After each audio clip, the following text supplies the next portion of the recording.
ரொம்ப வருஷம் முன்னாடி. இப்போ என் பிள்ளைங்களே காலேஜ்லாம் முடிச்சுட்டாங்க. நான் +2 படிக்கிற போது நடந்தது. வாழ்க்கையிலே ரொம்ப கஷ்டமான ஒரு ஆண்டு +2 தான். நீங்களா அதை தாண்டி தானே வந்திருக்கீங்க. தலையை ஆட்ட மாட்டேன்றீங்க.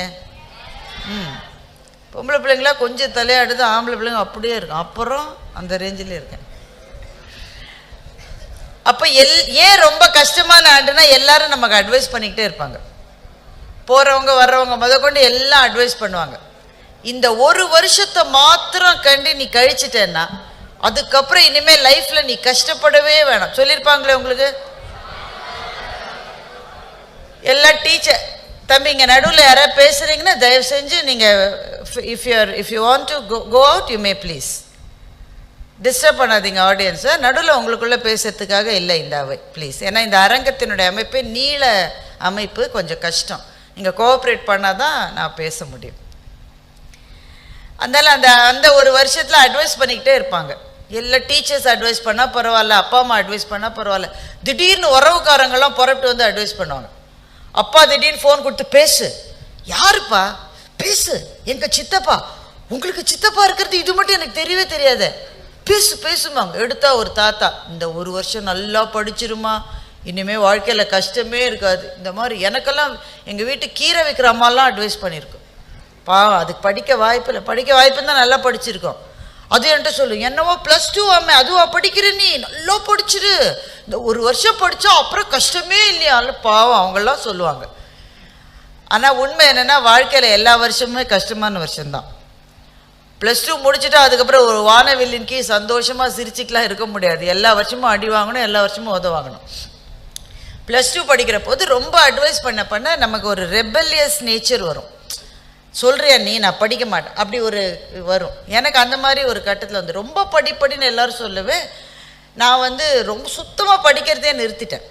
ஃபர்ஸ்ட் குரூப் பயாலஜி வேறு, ஐயோ கொடுமையிலையும் கொடுமை. அதை வேற ஞாபகப்படுத்திட்டேன் நான் உங்களுக்கு. சைக்கஸ் ரிலிஜியோசா அப்படின்னு ஒரு ட்ரீயை பற்றி படிப்பான். அதுக்கும் நம்ம வாழ்க்கைக்கு என்ன சம்பந்தம்னே நமக்கு தெரியாது.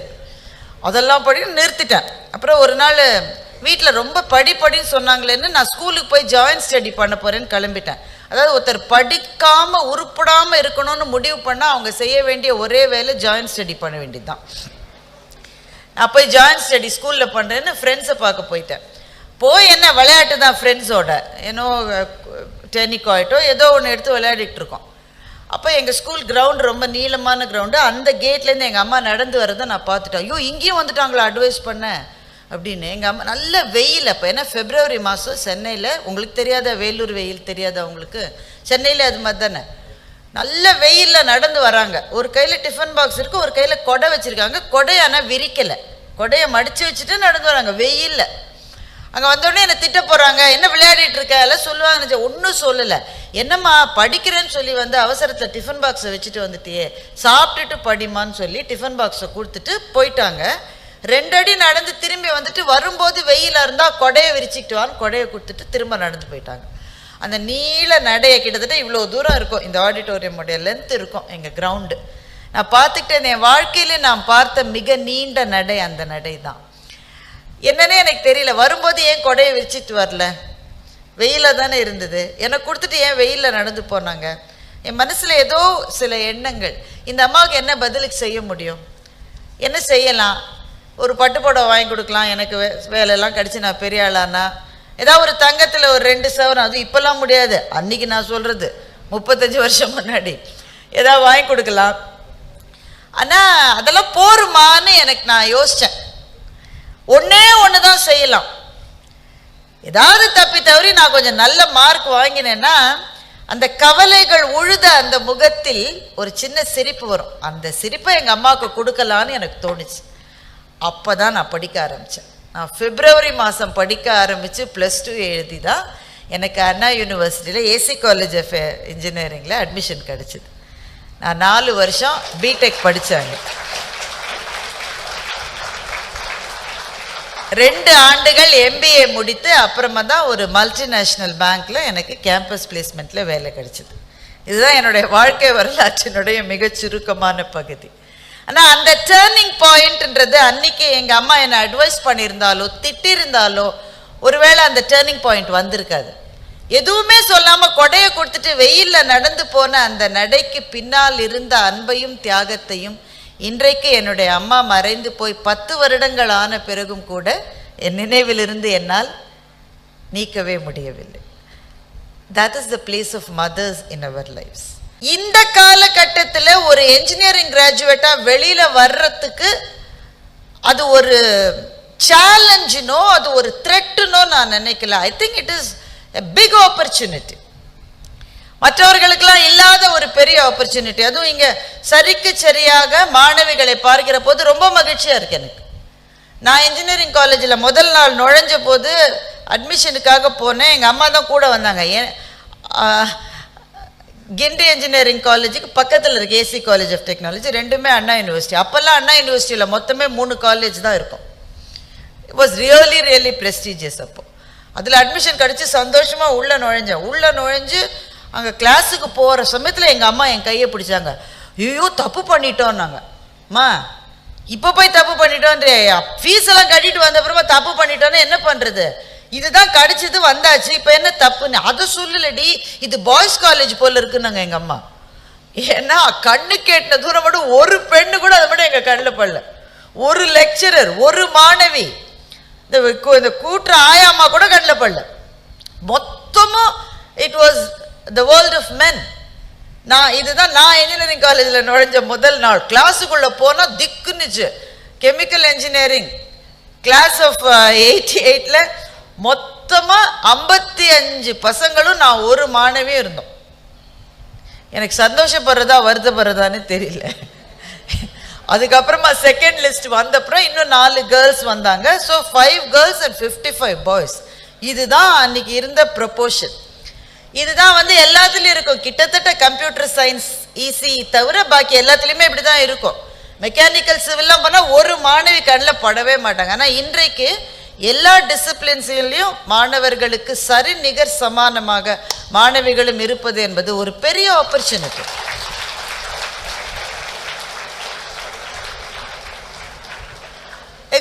நீங்க மாணவிகளே, நீங்க கொஞ்சம் என்ன யோசிக்கணும்னா, நீங்க இந்த பாதையில வர்றதுக்கு முன்னாடி எத்தனை பேர் இந்த பாதையில உங்களுக்கு உருவாக்கி இருக்காங்க நீங்க யோசிக்கணும். Do you know who is the first woman engineer in India? First woman engineer. அவங்களுடைய பேரு லலிதா. அவங்க கிண்டி இன்ஜினியரிங் காலேஜில் தான் படிச்சாங்க. அவங்க அது ஒரே காலேஜ் தான் இருந்து, வேற எங்க படிக்க முடியும். அப்ப இந்த தமிழ்நாடு தென்னிந்தியாவிலேயே இருந்த மிக மிக விரல் விட்டு எண்ணக்கூடிய பொறியியல் கல்லூரிகள்ல முதன்மையான கல்லூரி கிண்டி இன்ஜினியரிங் கல்லூரி தான். ஃபர்ஸ்ட் உமன் என்ஜினியரினுடைய பேர் லலிதா. அவங்க கதையை ஒரே ஒரு நிமிஷத்துல சொல்றேன் உங்களுக்கு.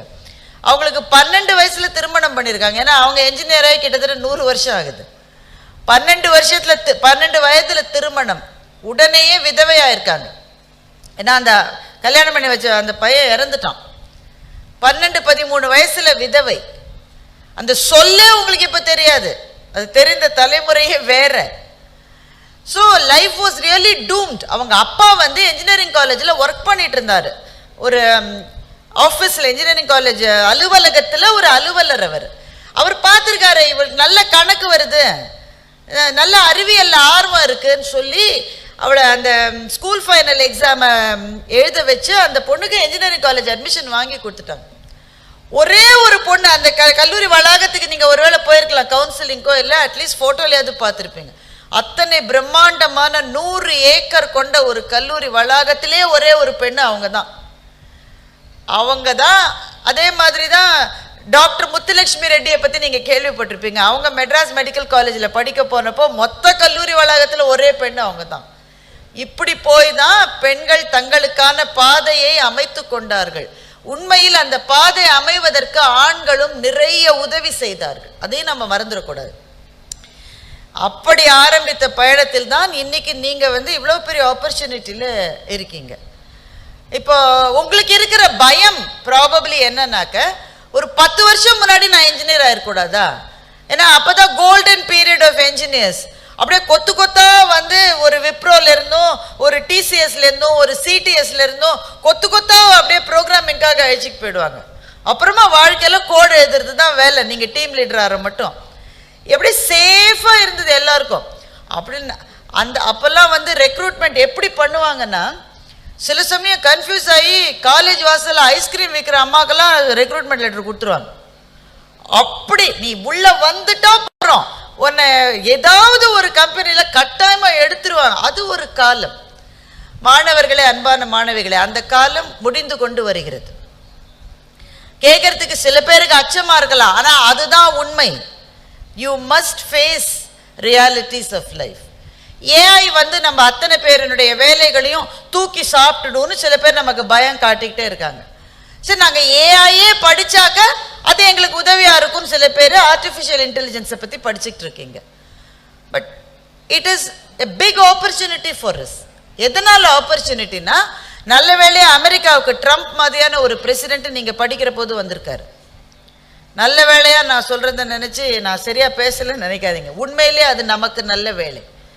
இத்தனை தூரம் ட்ரம்ப் வந்த பிறகு அமெரிக்காவுக்கு உள்ள வருவது, ஸ்டூடெண்ட்ஸ் படிக்கிறது, அங்க இருக்கிற சாஃப்ட்வேர் இன்ஜினியர்ஸினுடைய கெரியர் எல்லாம் குறுக குறுக குறுக குறுக என்ன நடக்கும் என்றால், இந்தியாவிலே மேனுஃபேக்சரிங் மிக அதிக அளவு வளரும்.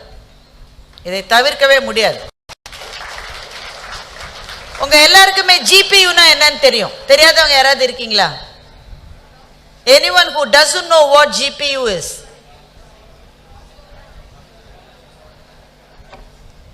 தெரியும் நினைக்கிறேன். கிளாஸ்ல நான் கூட அப்படிதான் இருப்பேன். டீச்சர் ஒரு கேள்வி கேட்கும்போது முன்னாடி இருக்கிற ஸ்டூடெண்டோட தலையோட என் தலையை அட்ஜஸ்ட் பண்ணி அப்படியே இருப்பேன்.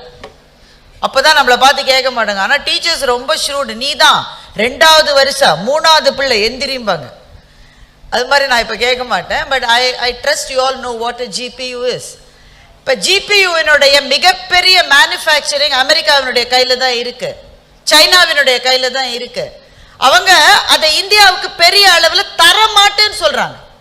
ஜிபியூ மேனுஃபேக்சரிங் லைசன்ஸையோ மேனுஃபேக்சரிங் டெக்னாலஜியோ ஜிபியூனுடைய யூசேஜையோ இந்தியாவுக்கு அதிக அளவில் தரமாட்டேன்னு அவங்க ரெஸ்ட்ரிக்ட் பண்றாங்க. எதனால பண்றாங்க? எனிபடி? முதல்ல ஜிபியூனா என்னன்னு நமக்கு தெரியணும். ஏஐ மாதிரியான LLM large language models technology வருவதற்கு நம்முடைய போன்லயோ நம்முடைய லேப்டாப்லயோ இருக்கிற சாதாரண சிப்பு போதாது. ஏன்னா it processes lakhs and lakhs of data at the same micro second. அப்படி செய்யற போது சாதாரண சிப்ஸ் அதுக்கு போதாது. அதுக்கு பல்திறன் உடைய சிப் வேணும். அதுதான் ஜிபியூ. ஜிபியினுடைய மேனுஃபேக்சரிங்கை இன்னும் இந்தியாவில் நம்ம ஆரம்பிக்கல, வெளிநாடுகளை தான் பண்ணிட்டு இருக்காங்க. என்விடியான்னு ஒரு கம்பெனி அமெரிக்காவில், அவங்க தான் பெரிய அளவு பண்ணிட்டு இருக்காங்க. அவன் அப்போ அவன்கிட்ட நம்ம வாங்கிக்கலாம் தானே, அவன் கொடுக்க மாட்டேங்கிறான். ஏன்? அமெரிக்க அரசாங்கம் அதை தடை செய்கிறது. ட்ரம்ப் அரசாங்கம் எல்லாத்தையும் மற்ற நாடுகளுக்கு கொடுக்காத, அவன் அடிச்சுக்கிட்டு சாகட்டும், நம்ம நாட்டுக்கு தான் இது இருக்கணும்னு ரெஸ்ட்ரிக்ட் பண்றாங்க. இப்போ இது நமக்கு கேட்டோடனே பயமா இருக்கு. ஐயோ, நம்ம நாட்டுக்கு இனஃபா வரலன்னா இங்க எப்படி ஏஐ வேலை வாய்ப்புகளே இங்க குறைஞ்சிருமேன்னு நமக்கு பயமா இருக்கும். ஆனா நான் என்ன சொல்றேன்னா, அது பயப்பட வேண்டிய விஷயம் இல்லை. It is an opportunity. கொடுக்க மாட்டேன்னா நீங்க என்ன செய்வீங்க? நானே செஞ்சுக்கிறேன்டான்னு செய்ய மாட்டீங்க நீங்க. அதற்குத்தான் உங்களை மாதிரியான என்ஜினியர்ஸ் தயாரானால் நாளைக்கு உங்களுக்கு இருக்கிற வேலை வாய்ப்புகள் சென்ற தலைமுறை என்ஜினியர்ஸை விட மிக மிக பிரகாசமாக இருக்கும். So actually you have a great opportunity. இன்றைக்கு இருக்கிற என்ஜினியர்ஸை பற்றி ஸ்ரீதர் வேம்பு யாருன்னு உங்களுக்கு தெரியுமா தெரியல, ஜோஹோவினுடைய தலைவர். அவர் என்ன சொல்றாருன்னா, ஒரு காலத்துல இந்தியாவினுடைய சுதந்திரத்துக்காக சில வீரர்கள் போராடினார்கள், மகாகவி பாரதியார் மாதிரி, மகாத்மா காந்தி மாதிரி. அவர்களெல்லாம் அன்றைக்கு சுதந்திரத்துக்கு இன்றைய இந்தியாவில் சுதந்திரத்துக்காக போராடுகிறவர்கள் இன்றைக்கு என்ஜினியரிங் காலேஜில் படித்து கொண்டிருக்கிற நம்முடைய என்ஜினியர்ஸ் என்று ஸ்ரீதர் வேம்பு சொல்லுகிறார். நீங்க தான் சுதந்திர போராட்ட வீரர்கள் அப்படின்னா, ஐயோ எங்களை ஜெயிலுக்கு அனுப்பிச்சிடுவாங்களான்னு பயப்படாதீங்க. ஜெயிலுக்கு போறதுக்கு இல்லை. Because you are trying to liberate the technology of India. இப்போ நான் இவ்வளவு நேரம் நீளமாக டெக்னாலஜியை பற்றியும் என்ஜினியர்ஸினுடைய ஃபியூச்சரை பற்றியும் பேசினேன்.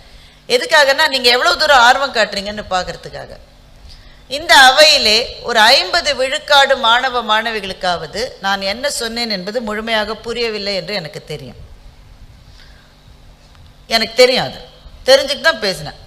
உங்களுக்கு பிடிச்சதை நான் பேசலாம். நான் ஒரு மூவியை பற்றி பேசிட்டு போயிருக்கலாம், நான் ஜாலியான விஷயங்களை பற்றி பேசிட்டு போயிருக்கலாம், ஒரு என்டோமெண்ட் லெக்சரில் நான் அதெல்லாம் செய்ய விரும்பலை.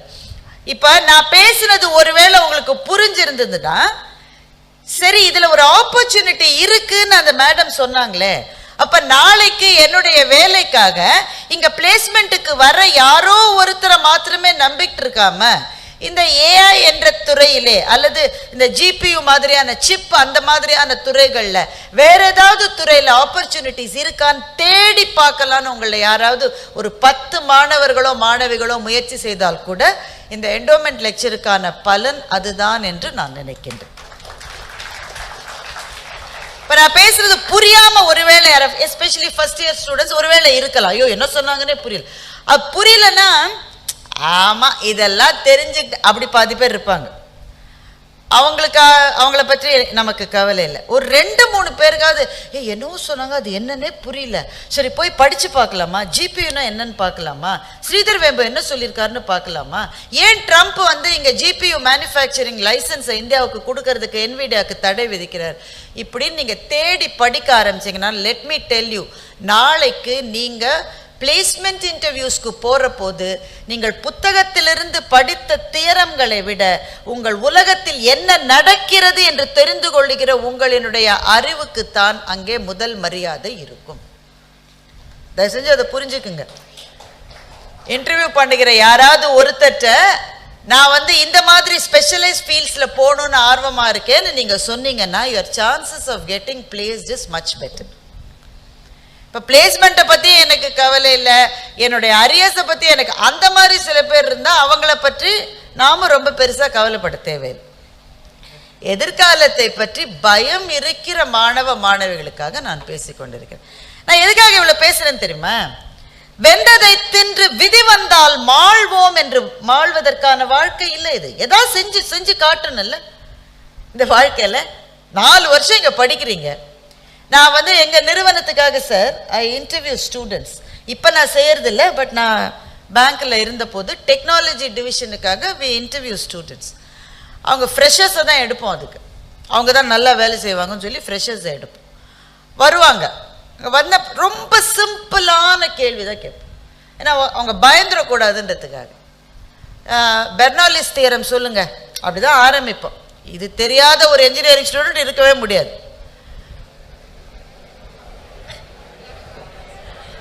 இன்னும் படிக்கலையா? சரி, Newton second law of motion இது படிக்காம இங்க வந்திருக்கவே முடியாது. அதே படிச்சிருப்பீங்கல்ல.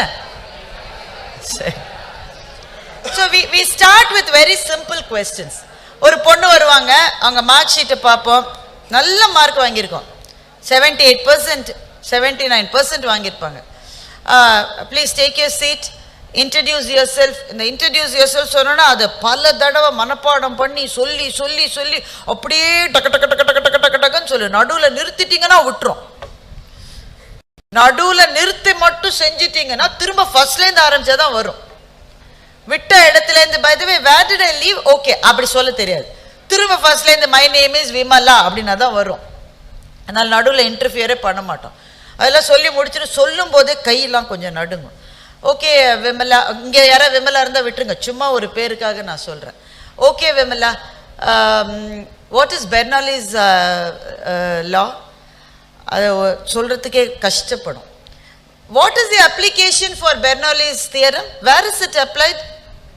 இது எல்லாருக்கும் தெரியும். It is applied in the design of aircrafts. Bernoulli's theorem எங்க யூஸ் ஆகும்னாக்க ஏர்கிராஃப்ட்ஸுக்கு அந்த லிஃப்ட் கொடுக்கறதுக்காக, அந்த பூமியிலிருந்து கிளம்பி மேலே போற போது அந்த லிஃப்ட் கொடுக்கறதுக்கான அந்த ஷேப் தான் பெர்னாலிஸ் தியரம் நமக்கு கொடுக்கறது. Where is Newton's third law of motion applied? At least இதுவா தெரியும். ராக்கெட் மேலே போகிறது எப்படின்னா கீழே போற அந்த எரிபொருளினுடைய அந்த எதிர்வினைக்காக அது மேலே போகிறது. Every force, every action has got an equal and opposite reaction. அதனால தான் ராக்கெட்ஸ் மேலே இந்த மாதிரி சாதாரணமான கேள்வி தான் கேட்போம். அந்த பொண்ணு நடுவுலையே பயந்துரும், கை நடுங்கும், பேச்சு வராது. So but we don't have much time இல்லைங்களா?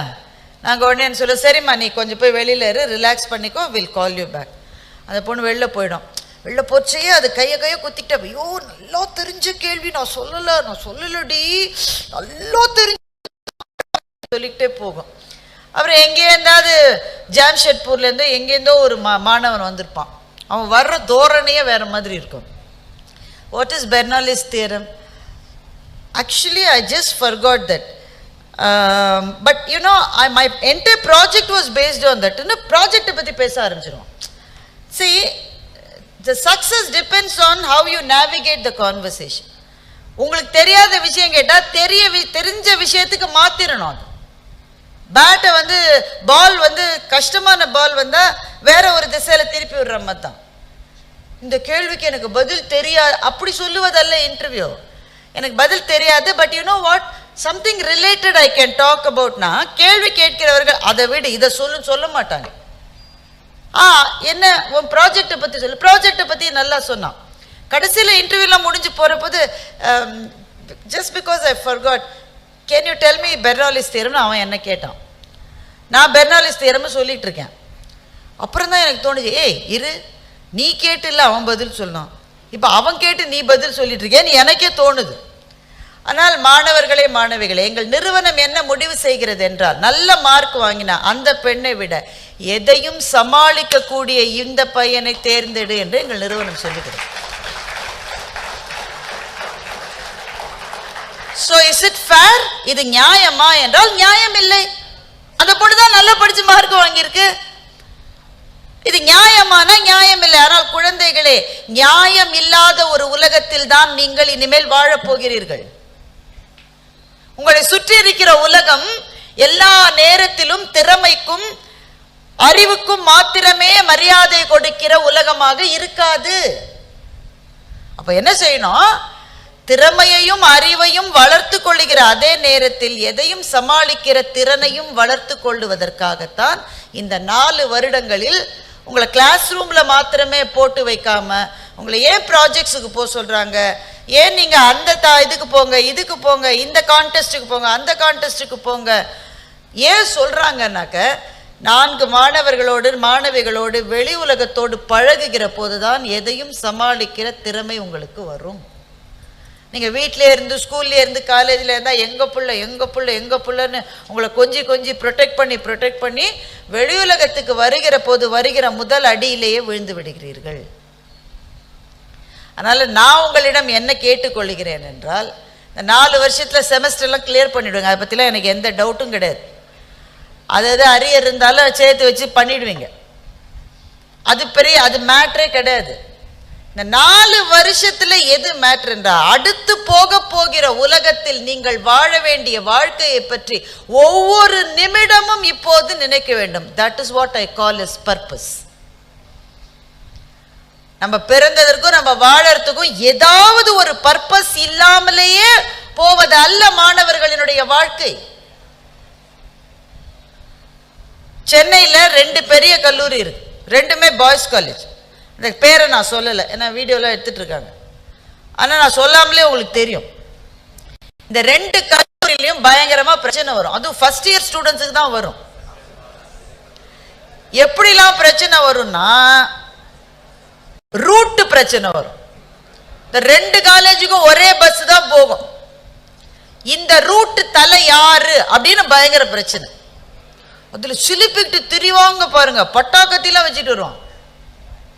அப்புறம் அப்படியே செல்ஃபி வேற எடுப்பான். பஸ்ஸுக்கு வெளியில இவன் பாதி தொங்குவான், கையில பட்டாக்கத்தி இருக்கும், ஒரு கையில தானே பிடிச்சிருக்கான், அந்த கையை ஒரு ஃப்ரெண்டை பிடிக்க சொல்லிட்டு இவன் செல்ஃபி எடுத்துப்பான். அதே வேகத்துல தான் 300 அடி கட் அவுட்ல ஏறி கதாநாயகனுக்கு பால் அபிஷேகம் பண்ணுவான். டேய், தவறி விழுந்தா நாளைக்கு உனக்கு பால். கதாநாயகன் வந்து பால் உனக்கு ஊத்த மாட்டான், உங்க வீட்டில் இருக்கிறவங்க தான் ஊத்தணும். இந்த மாதிரி ரிஸ்க் எடுக்கிற வயது தான் அந்த வயது. இந்த 2 கல்லூரிக்கும் ரூட்டு தலை பிரச்சனை வரும். அந்த காலேஜில் என்ன பண்ணாங்க, இந்த ரூட்டு தலையா 2-3 வருஷம் முன்னாடி ஒரு பையன் இருப்பான்ல, இந்த வருஷம் ஃபர்ஸ்ட் இயர் பையனோ செகண்ட் இயர் பையனோ ரூட்டு தலை, இல்லை தேர்ட் இயர் பையனோ, அவனுக்கு அநேகமாக 16 அரியர்ஸ் இருக்கும். இல்லை ரேம்போ டிராகன்ல வந்த மாதிரி 43 அரியர்ஸ் சில பேர் வச்சிருப்பாங்க.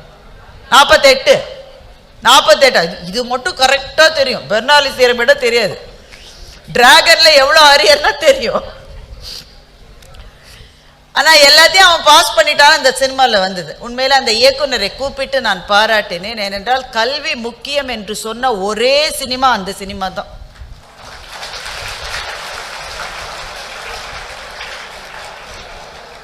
அந்த கல்லூரியில் என்ன பண்ணாங்க, இந்த ரூட்டு தலை பிரச்சனை ரொம்ப இருக்குன்னு சொல்லி 3-4 வருஷம் முன்னாடி ரூட்டு தலையா இருந்த ஒரு பையனை கூப்பிட்டு காலேஜில் பேச வச்சாங்க.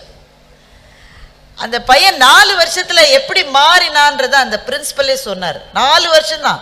அந்த ஃபைனல் இயர் படிக்கிற போது அவன் ஃபயர் மாதிரி இருப்பான். அப்படியே யாரையும் மதிக்கணும்னு அவனுக்கு அவசியம் கிடையாது. ஏன், அவன் தான் ரூட்டு தலை. அவன் பின்னாடி இந்த பாட்ஷான் ரஜினிகாந்த் சார் நடக்கிற போது பின்னாடி 4 பேர் கோட் போட்டுட்டு வருவாங்களா, அது மாதிரி அவன் பின்னாடியே ஒரு 10 பையன் நடந்து வருவான். முதல்ல என்ன ஆகும்னா அந்த 10 பையனும் அரியர்லாம் கிளியர் பண்ணி அவன் லைஃப்ல செட்டில் ஆயிடுவான். இவன் மாத்திரம்தான் தனியா நிற்பான். அந்த மாதிரி ஒரு பையனை கூட்டிட்டு வந்து பேச வச்சாங்க. அவர் சொன்னா, ஒரு காலத்துல இந்த கல்லூரியே என்னுடைய பேச்சுக்கு கட்டுப்பட்டது. நான் ஒன்று சொன்னா பிரின்சிபல்ல இருந்து கேன்டீன் நடத்துறவர்ல இருந்து வாசல்ல பஸ் விடுற டிரைவர் மாத்திரம் நான் சொன்னபடிதான் நடப்பாங்க. ஆனா மேடம் இப்ப பாத்தீங்களா என்ன ஆச்சரியம், என்னப்பா ஆச்சரியம்னா, இன்னைக்கு இந்த கல்லூரிக்கு உள்ள கூட நான் நுழைய முடியாதுன்னு சொன்னேன். அந்த ஐடி கார்டை எப்போ கழட்டி நீங்க கொடுத்துட்டீங்களோ அதுக்கு பிறகு அந்த கல்லூரிக்கு உள்ள கூட நீங்க நுழைய முடியாது. இந்த 4 வருஷம் என்ன ஆச்சு, அவனால அரியர்ஸை கிளியர் பண்ணவே முடியல. கூட இருந்த பசங்க ஒன்னொன்னா குறைஞ்சிட்டு வந்தாங்க. ஒருத்தனுக்கு அப்பா கடை வச்சு கொடுத்தாரு, ஒருத்தனுக்கு மாமா துபாய்க்கு கூப்பிட்டுக்கிட்டாரு. அப்படி அவன் லைஃப்ல செட்டில் ஆடா. இவன் தன்னந்தனியா தனிமரமா நின்னான். அவன் சொன்னா, அந்த ஒரு வருஷத்துல நான் தான் ரூட்டு தலைன்னு ப்ரூவ் பண்ற கெத்துல என் வாழ்க்கையில இருக்கிற அத்தனை வருஷத்தையும் நான் விட்டுட்டேன்னு அந்த பையன் சொன்னான். இது உண்மையிலே நடந்தது, யூடியூப்ல இருக்கு, நீங்க போய் பார்க்கலாம். எனவே நான் உங்ககிட்ட என்ன சொல்ல வரேன்னா, இன்னைக்கு it's never too late to start. You may be in first year, you may be in second, third or final year. It is never late to start. Just ask yourself, what is the purpose of your life? அது தெரிஞ்சா நான் ஏன் இங்க வந்து உட்கார்ந்துருக்கேன்றீங்களா? அது தெரியணும்னு அவசியம் இல்லை, ஆனா தெரிஞ்சுக்கணும்ன்ற ஆர்வமாவது இன்னைக்கே ஸ்டார்ட் ஆகும். நான் என்ன செய்ய போறேன், இங்க 4 years முடிச்சவொடனே நான் என்ன செய்ய போறேன்? என்ன ஏதாவது வேலை கிடைச்சா போவேன், சரி, இல்லைன்னா வீட்டில் கல்யாணம் பண்ணி வச்சா கல்யாணம் பண்ணிப்பேன். இதற்காகவா நாம் பிறந்து இவ்வளோ கஷ்டப்பட்டு இங்கே வந்திருக்கோம்? என்னுடைய எய்ம் என்ன, இந்த மாதிரியான ஒரு நிறுவனத்தில் ஒர்க் பண்ணணும், இல்லை இந்த மாதிரியான ஒரு யூனிவர்சிட்டியில் படிக்கணும். இதுதான் அடுத்த கட்டம். அடுத்த கட்டம் என்ன என்று யோசித்து அதில் தெளிவாக இருப்பது தான் வாழ்க்கையினுடைய மிகப்பெரிய பர்பஸ். அது கூட தெரியாம வெந்ததை தின்று விதி வந்தால் மாளுவோம் நீங்க இருக்கிறதுக்கு உங்க அப்பா அம்மா இந்த கல்லூரி நிர்வாகம் இவ்வளவு கஷ்டப்பட வேண்டிய தேவை கிடையாது. So first thing is, இதுதான் அப்துல் கலாம் வேறு மொழியில் சொன்னார், you dare to dream என்று கலாம் ஐயா சொன்னது அதைத்தான்.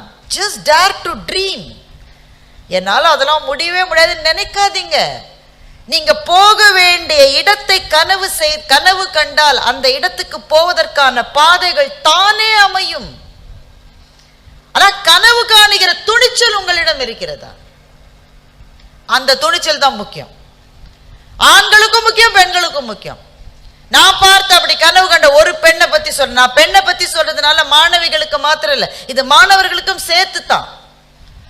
ஒரு முறை எங்க அலுவலகத்துல வந்து சிங்கப்பூர்ல ஒரு ப்ராஜெக்டுக்காக நான் ஒரு 7-8 தடவை போயிட்டு வந்தேன். பயங்கர கெத்தா இருந்தது எனக்கு. ஏன்னா நான் சொல்றது ஒரு 20 years முன்னாடி. இப்ப எல்லாரும் தான் போறாங்க, அப்பெல்லாம் அவ்வளோ போக மாட்டாங்க. எங்க கம்பெனில எங்களை சிங்கப்பூர் அனுப்புறாங்கன்னா என்ன கெத்தா இருக்கும். ஒரு 4 தடவை போன உடனே கெத்து ஜாஸ்தி ஆயிடுச்சு.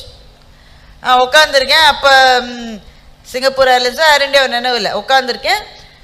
ஒரு பொண்ணு வராங்க, எனக்கு பக்கத்தில் உட்கார்றதுக்கு வராங்க. ரொம்ப சாதாரணமாக உடை அணிந்த ஒரு பெண்ணு, ஒரு சின்ன பேகை மட்டும் கையில் வச்சிட்டு இருக்காங்க. நான் மனசுக்குள்ளேயே நினைக்கிறேன், இது அநேகமாக இந்த பொண்ணுக்கு இது முதல் ஃப்ளைட் ட்ராவலாக இருக்கும். இங்கே வந்து உட்காந்த உடனே இந்த சீட் பெல்ட்டை எப்படி போடுறதுன்னு என்கிட்ட இந்த பொண்ணு, நானா கற்பனை, நமக்கு ஒரு கெத்து இருக்குல்ல அப்படிலாம் நினச்சிருந்தேன். அந்த பொண்ணு வந்து உட்காந்தா, என்னை கேட்கவும் இல்லை, ஒன்றும் இல்லை, அலட்சியமாக அவளே சீட் பெல்ட்டை போட்டுக்கிட்டா. அந்த பேகை திறந்து ஒரு லேப்டாப்பை வச்சு ஒர்க் பண்ண ஆரம்பித்தான். எனக்கு பக்குன்னு இருந்துச்சு. நான் பேச்சு கொடுத்தேன். எங்கேருந்துமா வரீங்க, எங்கே போகிறீங்க? நான் சிங்கப்பூரில் ஒர்க் பண்ணுறேன் மேடம், உங்களை டிவிலாம் பார்த்துருக்கேன் அப்படின்னா. அப்படியா, ஓ சிங்கப்பூரில் ஒர்க் பண்ணுறீங்களா நீங்கள், வெரி குட். எங்கே ஒர்க் பண்ணுறீங்க? நான் சோனி கார்பரேஷனில் ஒர்க் பண்ணுறேன். வா, சோனி கார்பரேஷன், என்னவா ஒர்க் பண்ணுறீங்க? நான் உங்களோட குவாலிட்டி கண்ட்ரோல் டிபார்ட்மெண்ட்டில் விபியாக இருக்கேன், வைஸ் பிரசிடெண்ட்டாக இருக்கேன். எனக்கு பக்குன்னு, ஏன்னா நான் இன்னும் வைஸ் பிரசிடெண்ட் ஆகலை எங்கள் பேங்க்கில்.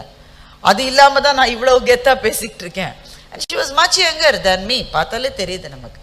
ஸோ அவளுடைய கதையை கேட்டேன். ரொம்ப சுவாரஸ்யமான ஒரு கதை. அந்த பொண்ணு பேர் ஜோதி. அந்த பொண்ணு வந்து தேனிக்கு பக்கத்தில் இருக்கிற ஒரு கிராமத்து பள்ளிக்கூடத்தில் படிக்கிற பொண்ணு. அவள் தன்னோட கதையை சொல்கிறா. நான் ஒன்றும் ரொம்ப நல்லாலாம் படிக்க மாட்டேன், ரொம்ப சுமாராக தான் படிப்பேன். என் ஃப்ரெண்டு வள்ளி இருந்தா, அவள் தான் பிரமாதமாக படிப்பாள், ரொம்ப அழகாக இருப்பாள், ரொம்ப நல்லா படிப்பாள். நாங்கள் 2 பேரும் எங்கள் கிராமத்துலேருந்து பஸ்ஸு பிடிச்சி தேனிக்கு போய் படிச்சுட்டு திரும்பி வருவோம்.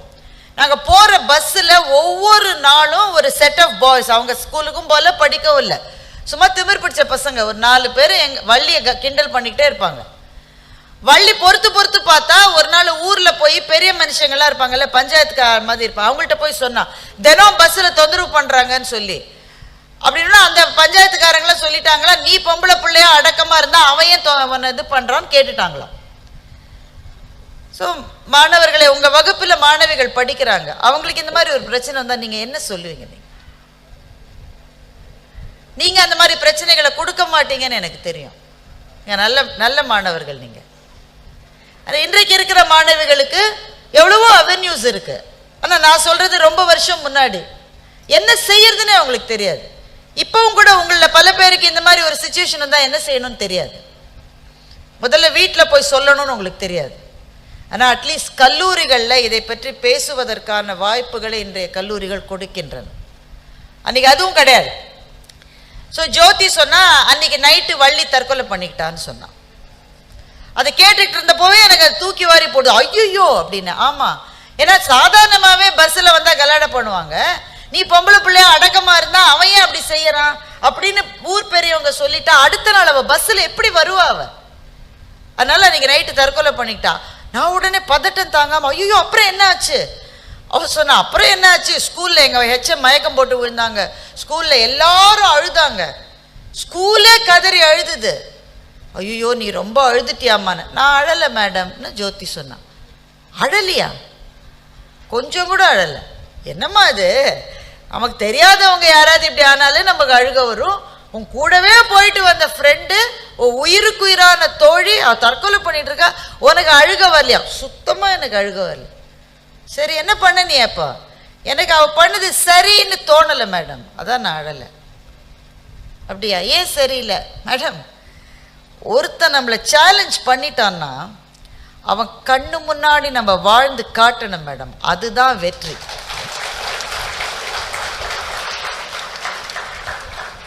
அது செய்யாம ஓடி போயிட்டா மேடம், அவ செய்யாததை நான் செய்யணும்னு முடிவு பண்ண. அது மட்டும் நான் சாதாரண ஸ்டூடெண்ட் தான். அதுக்கு பிறகுதான் வள்ளி படிக்காத படிப்பெல்லாம் சேர்த்து நான் படித்தேன். +2ல் ரொம்ப நல்ல மார்க் வாங்கி எனக்கு என்ஜினியரிங் அட்மிஷன் கிடைச்சிது. எங்கள் அப்பா அம்மா போகக்கூடாதுன்னாங்க, அவங்களோட சண்டை போட்டு போராடி நான் இன்ஜினியரிங் காலேஜ் படித்தேன். சென்னையில் போய் வேலை பண்ணுறேன்னு அதுவும் கூடாதுன்னாங்க, போராடி வேலை செஞ்சேன். சோனியில் வேலை கிடைச்சிது. ஐயோ சிங்கப்பூருக்கெல்லாம் எப்படி அனுப்புறதுன்னாங்க, அதுக்கும் போராடி சிங்கப்பூரில் போய் 3-4 வருஷத்துலேயே எனக்கு நல்ல பதவி உயர்வு கிடைச்சிது. ஆனால் ஒரு நல்ல விஷயம் நடந்தது மேடம் அப்படின்னு அந்த பொண்ணு சொன்னான். என்னம்மா நடந்தது? இப்போ எங்கள் கிராமத்தில் இருக்கிற பொம்பளை பிள்ளைங்களை பாதிக்கு பேர் என்னை பார்த்து அவங்களும் என்ஜினியர் ஆகிட்டாங்கன்னு சொன்னேன். So my dear students, this is what I call as purpose. அந்த மாதிரி ஏதாவது ஒரு பர்பஸ் உங்களுக்கு இருக்கா? உங்கள் எல்லாரையும் பார்த்து யாராவது அவமானப்படுத்தியிருப்பாங்க, உனக்கெல்லாம் இதெல்லாம் வருமா அப்படின்னு கட்டாயம் சொல்லியிருப்பாங்க. என்ஜினியரிங் படிச்சுட்டா உடனே வேலை கட்சிடுமா, அதெல்லாம் ரொம்ப கஷ்டம்னு வேற யாரும் இல்லை, உங்கள் உறவுக்காரங்களே சொல்லியிருப்பாங்க. உங்கள் அப்பாவும் அம்மாவையும் தவிர, உங்கள் கல்லூரியில் இருக்கிற உங்களினுடைய நிர்வாகிகளையும் ஆசிரியர்களையும் தவிர உங்கள் மீது நம்பிக்கை வைத்தவர்கள் யார் இருக்கிறார்கள்? உங்கள் மேலே நம்பிக்கை வச்சவங்களை பார்க்கணுமா? உங்களுக்கு சொல்லுங்க, பார்க்கணுமா? பார்க்கணுமா வேணாமா? கண்ணாடி முன்னாடி போய் நில்லுங்க. உங்கள் மேலே நம்பிக்கை வச்ச ஒரே ஆள் நீங்கள் தான். வாழ்க்கை சில சமயங்கள்ல நமக்கு சில விஷயங்களை கொடுக்காது, கொடுத்ததை சில சமயத்துல பறிச்சுக்கும்.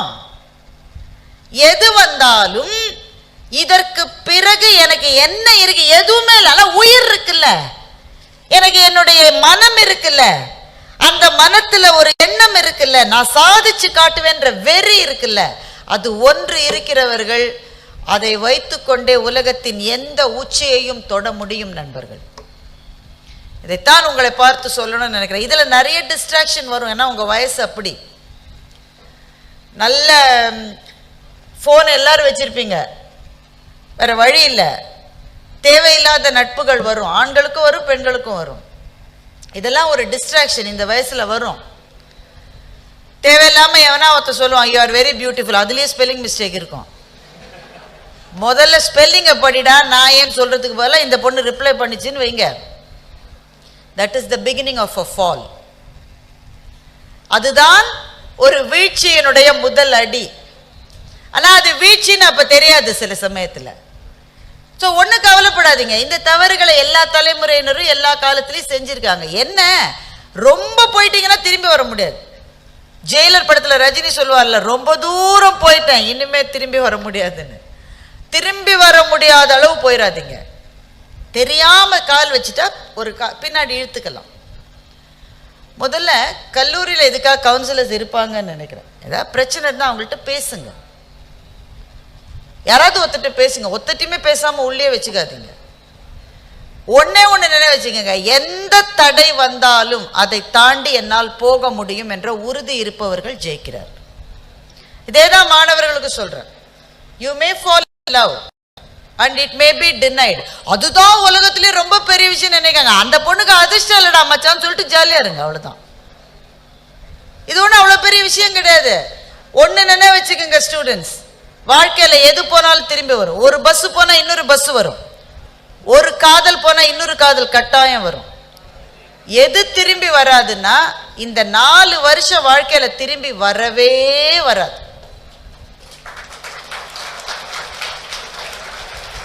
இந்த 4 வருடத்தில் அந்த ஹேக்கத்தான்ல போய் சேரு, இந்த காம்படிஷனுக்கு போ, அந்த ப்ராஜெக்டை எடுத்துக்கோ, ஏய் இந்த இதுல எல்லா ஸ்டூடெண்ட்ஸும் பார்ட்டிசிபேட் பண்றாங்க, இந்த மாதிரி சொல்ற ஒவ்வொரு வாய்ப்பையும் எடுத்துக்கொள்ளுங்க. அது எப்படிங்க ஒரே நேரத்தில் அதுக்குள்ள ப்ராஜெக்ட்ன்றீங்க, செமஸ்டர் எக்ஸாம் வேற வருது, என்னால ஒரு நேரத்தில் ஒண்ணுதான் செய்ய முடியும். இல்லை, ஒரு நேரத்தில் பல விஷயங்களை செய்ய முடியும் உங்களால். எல்லாத்துலயும் பங்கெடுத்துக்குங்க. சிலதுல தோத்து போவீங்க, சிலதுல லேசா ஜெயிப்பீங்க. சாருக்கு ரொம்ப தூக்கம் வருது, கொட்டை விட்டுக்கிட்டே இருக்காரு. சிலதுல தோத்து போவீங்க, சிலதுல ஜெயிப்பீங்க, சிலதுல பாதி ஜெயிப்பீங்க, சிலதுல ஃபுல்லா ஜெயிப்பீங்க. ஆனா அது ஒவ்வொன்றிலும் கிடைக்கிற அனுபவம் உங்களுடைய பர்பஸுக்கு ரொம்ப உதவியா இருக்கும். எனவே அன்பான மாணவர்களே, இன்னைக்கு முக்கியமா செய்ய வேண்டிய ஒரு வேலை, எல்லாரும் வீட்டுக்கு போய் அம்மா கையை பிடிச்சிக்கிட்டு தேங்க்யூன்னு ஒரு வார்த்தை சொல்லுங்க. ஏன்னா இது ஒரு மெமோரியல் டே இன்றைக்கு. அதெல்லாம் எங்க அம்மாக்கு சொன்னா புரியாது இருந்தாலும் சொல்லுங்க. என்னடி ஆச்சு உனக்கு இன்னைக்கு, என்னவோ தேங்க்யூ இங்க்யூலாம் சொல்ற பாரு அப்படிங்க அம்மா. சில சமயம் அம்மா ஐ லவ் யூ, ஐயோ கெட்டவா சொல்லிட்டோம் திட்டம். இல்லம்மா உன்னை எனக்கு பிடிக்கும்னு சொல்றேம்மா. சரி பிடிச்சா வச்சுக்கோ, அவ்வளவுதான் பதில் சொல்லும். ஆனா மனசுக்குள்ள சந்தோஷப்படும் அம்மா, என் புள்ள இன்னைக்கு சொல்லிச்சு அதுக்கு என்ன ரொம்ப பிடிக்குமான்னு யாருக்கும் ஃபோன் பண்ணி சொல்லிட்டு இருக்கோம். அந்த சின்ன சந்தோஷத்தை அம்மாவுக்கு கொடுங்க. அது கூட கொடுக்காம நாம என்ன செய்ய போறோம் வாழ்க்கையில இல்ல? ஒரு மெமோரியல் டேயை இவ்வளவு அழகா அம்மாவினுடைய நினைவு தினத்தை அத்தனை பேரினுடைய அம்மாக்களையும் நம்முடைய நினைவுக்கு கொண்டு வருகிற ஒரு நாளாக மலர்த்தி காட்டி உங்களுடைய ட்ரஸ்டிக்கு திரும்பவும் இந்த நேரத்தில் என்னுடைய வணக்கங்களை சொல்லிக் கொள்கிறேன். ஸோ டியர் ஸ்டூடெண்ட்ஸ், நீங்கள் வாழ்க்கை என்கின்ற இந்த பந்தயத்தில் தரையில் படுத்திருந்தால் எழுந்து உட்காருங்கள், எழுந்து உட்கார்ந்து கொண்டிருந்தால் நில்லுங்கள். ஏற்கனவே நின்றுட்டு இருக்கோம்னா நடந்து போங்க, நடக்க ஆரம்பித்து விட்டோம் என்றால் ஓடுங்கள், இது ஓடுவதற்கான தருணம். நாங்கள் ஓடுகிறோம் என்றால் பறந்து செல்லுங்கள், இந்த வானமே உங்களுடையது. நன்றி, வணக்கம்.